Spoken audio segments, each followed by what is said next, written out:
En stand-by à Silla, nous attendons la marée descendante pour passer le détroit de Messine pour de nouvelles aventures. Bonne navigation avec nous!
Autre particularité du village, ce sont les barques entre les maisons que l'on retire de la mer en les relevant avec un treuil.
Malgré les 20 heures qu'il est, une température excessive, nous sommes arrivés au sommet de Silla pour pouvoir admirer le coucher du soleil qu'on voyait très bien d'en bas sur le détroit de Messine. J'ai l'impression que je suis un peu décapitée sur la vidéo. Mais moi je suis complètement décapité donc on s'en fout.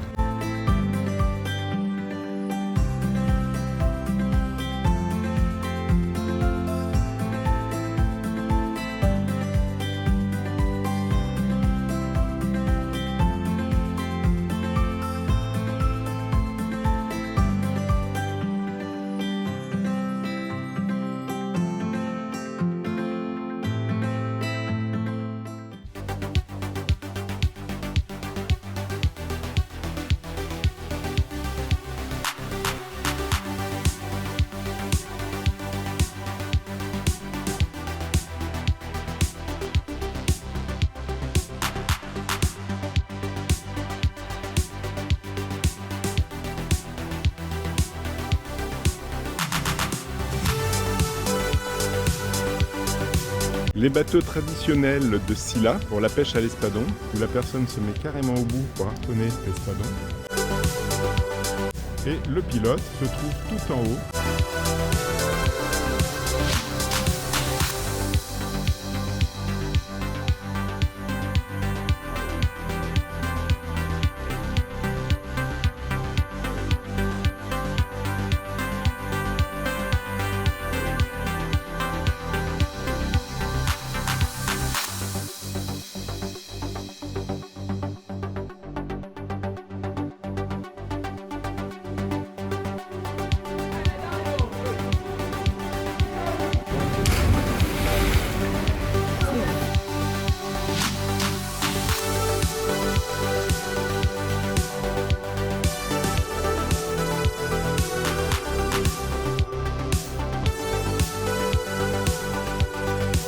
Le pylône avec ses feux rouges marque l'entrée du détroit de Messine. Ce soir, nous dormirons en face, sur la rive opposée, à Silla. Nous allons passer le détroit de Messine. Le détroit de Messine sépare la côte italienne de la Sicile. Il est large d'1,5 mille au nord jusqu'à 7,5 mille au sud. Il est marqué par 2 rails, un rail montant et un rail descendant. Dans chaque rail, vous avez encore une séparation, un pour les ferries et un pour, on va dire, les plaisanciers près de la côte. Bien sûr, le plus fort du courant se trouve au nord parce que tout simplement c'est plus étroit. Il peut atteindre jusqu'à 4 nœuds. Il faut qu'on arrive à le prendre dans le sens nord-sud pour avoir le courant dans le dos parce qu'il est évident qu'à 5 nœuds, si je me mets en plus 4 nœuds de courant dans le vent et que j'ai un peu de vent, je ne vais pas avancer beaucoup. Donc il faut vraiment choisir le bon moment. Au bon moment, il faut savoir que le détroit de Messine serait lié au détroit de Gibraltar, c'est-à-dire que 1h45 après les grandes marées à Gibraltar, vous avez un courant déjà qui se crée à Messine dans le sens nord-sud. Et vous avez un courant sud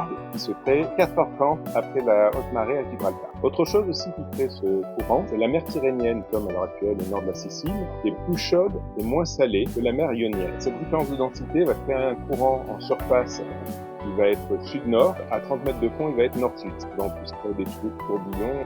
Mon speedo qui est toujours un nœud et demi derrière le GPS, il est à 3,3 alors que mon GPS est à 2,4.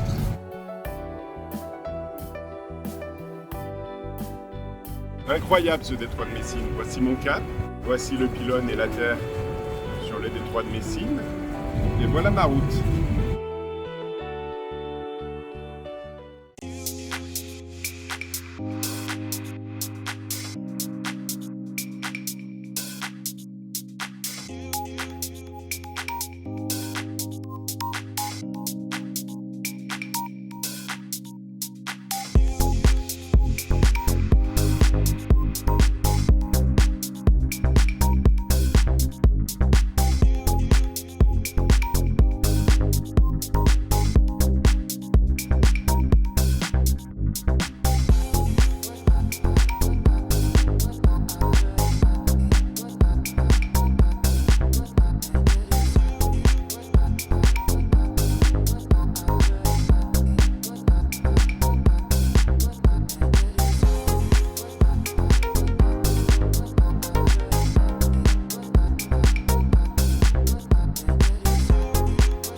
La baie des Sirènes se trouve au pied de notre prochaine escale.